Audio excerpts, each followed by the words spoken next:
Le président de la République démocratique du Congo, M. Félix Tshisekedi, le président du Burundi ainsi que le président de l'Union africaine. Soit venu le temps de balayer ce multilatéralisme. Nous en avons besoin, mais simplement il faut le rebâtir, il faut le refonder à partir des régions. Parce que l'appropriation régionale a l'avantage d'avoir une sorte de rapidité, de réactivité en temps de crise, mais également il offre beaucoup d'opportunités d'intégration économique qui feront que par cette intégration économique, toute la région va trouver des raisons de vivre en paix afin de protéger ses intérêts. Je fais ici allusion par exemple aux grands projets qui nous intéressent tous en ce moment dans la région d'Afrique centrale. Il s'agit du corridor de Lobito, qui est ce corridor d'intégration économique qui nous permettra d'évacuer toutes nos productions vers des centres de consommation sur d'autres continents.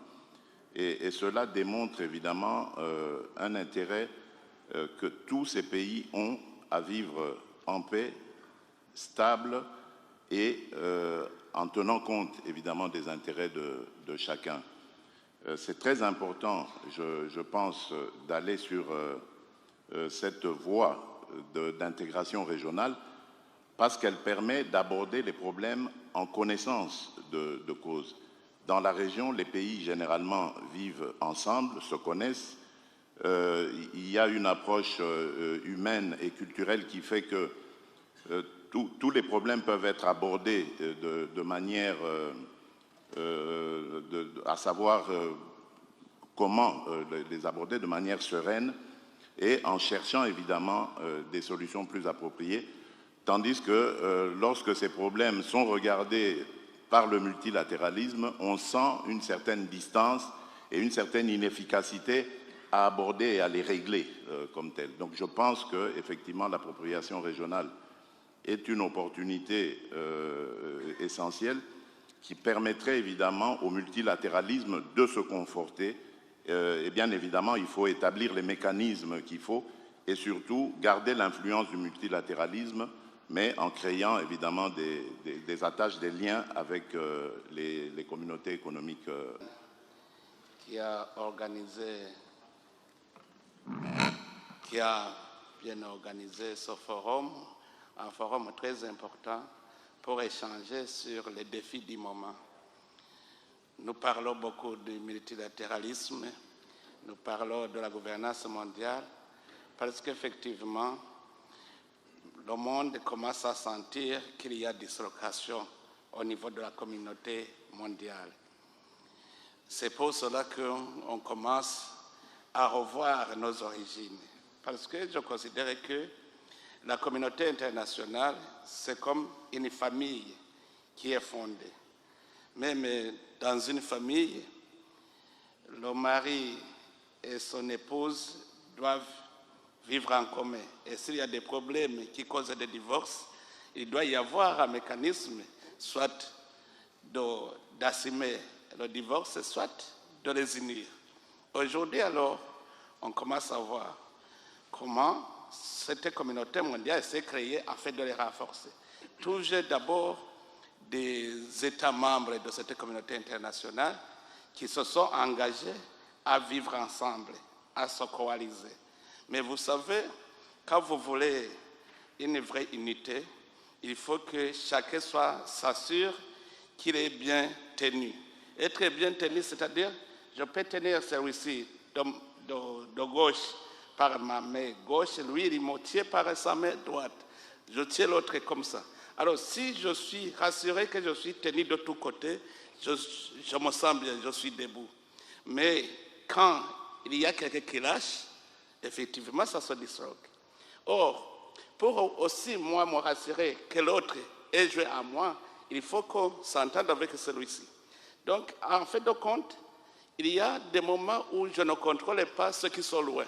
Il faut cette gouvernance mondiale pour nous coordonner. Alors, si l'un des membres décide de lâcher la main, il y a un problème. Parce que cette communauté internationale, cette gouvernance internationale vient quand il y a l'unité. Parce que l'ONU, par exemple, l'ONU n'est pas une nation, n'est pas un État, mais c'est l'ensemble des États. Si alors les États ne s'entendent plus, sont disloqués, c'est-à-dire la société est disloquée, et vous commencez à sentir que la gouvernance mondiale commence à connaître des failles. Alors, où est-ce qu'on va pour résoudre ce problème? Il faut commencer par les origines. Les États qui s'unissent entre eux au niveau régional. Il faut que dans la région, nous soyons coordonnés parce que c'est facile. C'est facile de coordonner les régions parce que nous partageons des valeurs sociales. Nous avons un même mode de vie et de pensée. Nous avons des intérêts communs. Alors à ce moment-là, comme nous avons naturellement des sujets, des intérêts communs que nous partageons, chacun s'il perd l'autre, il perd automatiquement sa vie. Donc c'est facile d'unir la communauté parce que nous partageons les valeurs sociales, nous partageons des intérêts communs, nous partageons tout. Alors ça sera facile de nous coordonner. Et si la région est consolidée, ce sont les régions qui vont se consolider entre elles. C'est-à-dire, par exemple, l'Union africaine. Si l'Union africaine est consolidée et que c'est bien organisé, l'Union africaine va se joindre à une autre organisation continentale. Et en fait de compte, toutes les régions seront unies et la gouvernance mondiale prendra sa force.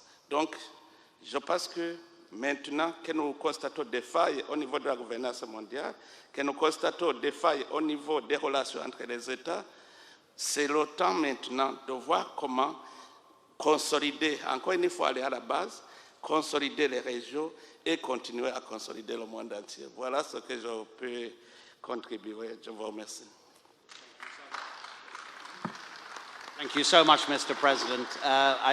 Je vous remercie, Monsieur le Président. Ce que vous avez dit, la communauté internationale, c'est comme une famille brisée. J'ai beaucoup aimé cette phrase, mais nous sommes plus que nos différences, je pense, les êtres humains qui habitent cette planète. Mais bien sûr, est-ce que c'est si difficile de trouver ce point commun au sein de l'Union africaine ou bien de l'Union européenne? Il s'agit de deux blocs qui sont très, très grands. Et est-ce que c'est difficile de prendre les points communs? Donc, Monsieur le Président de l'Union africaine, comment pourrais-je le formuler? Il y a un conte sur X qui est un peu satirique auquel je pense. Est-ce qu'il est facile ou difficile d'avoir un consensus régional au sein d'une organisation gigantesque comme l'Union africaine? N'oubliez pas d'appuyer sur le bouton, s'il vous plaît. Je crois que c'est possible parce qu'effectivement, même les États membres de l'Union africaine ont déjà constaté qu'il y a aussi des points d'inefficacité dans la gouvernance de l'Union africaine. C'est ainsi que nous sommes en train d'opérer des réformes. On a mis en place une équipe qui est en train d'analyser comment opérer des réformes afin de rendre efficaces les institutions de l'Union africaine. Mais aussi, ce que je constate, cette possibilité, c'est que l'Union africaine est devenue aussi coordinateur des communautés économiques et régionales. Vous voyez que l'Union africaine a des communautés économiques et régionales et ces communautés partagent ces intérêts communs dont j'ai parlé. Par exemple, l'exemple que je peux donner, c'est l'autorité du lac Tanganyika. La République démocratique du Congo, le Burundi, la Tanzanie, la Zambie partagent le lac Tanganyika. Et nous avons vu que c'est un lac, d'abord un lac le plus profond du monde après le lac Baïkal, mais aussi c'est la première réserve d'eau douce. Et ça contient des poissons, beaucoup d'espèces de poissons. Donc ensemble, nous pouvons exploiter à l'intérêt de nous tous ce lac. Mais cette autorité, mais aussi peut donner l'intérêt ce que nous trouvons dans le lac Tanganyika peut servir à d'autres États. C'est-à-dire finalement, les communautés régionales vont se coordonner, mais aussi travailler sous coordination de l'Union africaine. Et j'ai trouvé que c'est l'efficace. Il y a aussi pour des questions de paix et de sécurité, il y a l'architecture pour la paix et la sécurité en Afrique. Cette architecture aussi pourra aider à ce que les États retrouvent la paix. Il y a des conflits entre les États, il y a des conflits internes aux États. Donc nous devons trouver des mécanismes pour stabiliser toute l'Afrique. Et je pense qu'avec ces réformes que nous allons opérer, ça va rendre efficace la gouvernance de l'Afrique.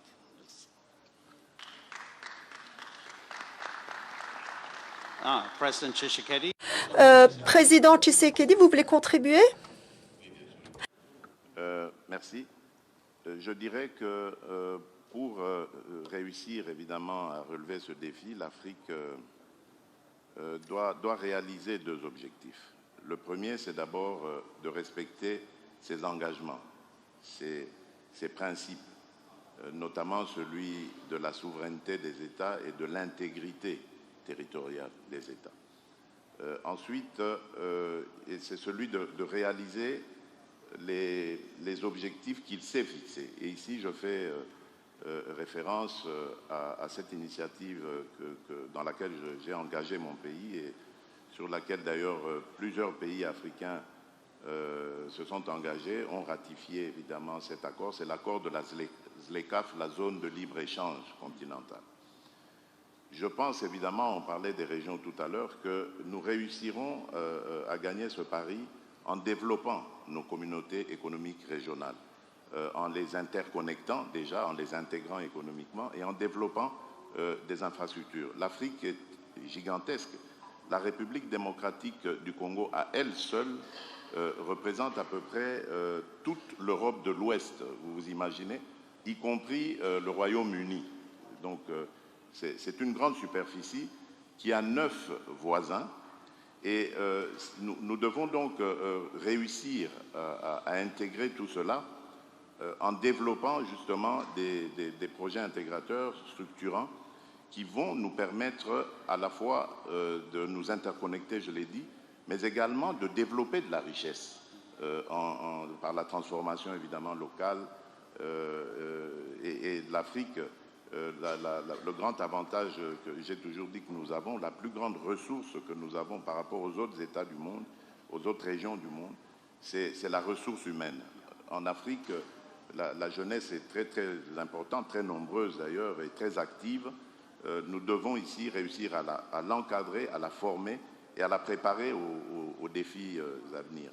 Moi, je vois vraiment un avenir, j'allais dire, reluisant pour l'Afrique, parce que tout simplement, c'est un continent qui a des atouts, à la fois par rapport, j'ai parlé du capital humain, mais également des ressources naturelles qui sont des réponses aux problèmes que nous avons dans le monde aujourd'hui. Je pense au changement climatique, je pense à la nouvelle industrie des énergies renouvelables.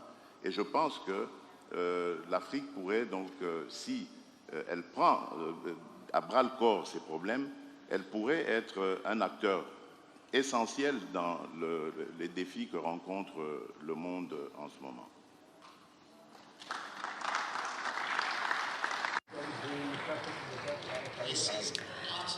Exactement. Critique. Les ressources humaines, les ressources naturelles dont dispose l'Afrique sont cruciales et d'ailleurs, c'est ce que désire le monde extérieur et donc il sera critique que l'Afrique s'approprie de ces ressources et cela sera essentiel pour l'avenir du continent. Nous avons 5 minutes qui nous restent. Nous avons Nairobi, Londres. C'est un vol que j'effectue 5 fois par mais voilà, 8 minutes qui nous restent. Si on peut, cette question pour les deux pays qui sont en dehors de l'UE, mais qui pourraient faire partie de l'UE, donc le vice-président de la Turquie et le Premier ministre de la République de Serbie. Son Excellence, Monsieur Yilmaz, pensez-vous que l'UE,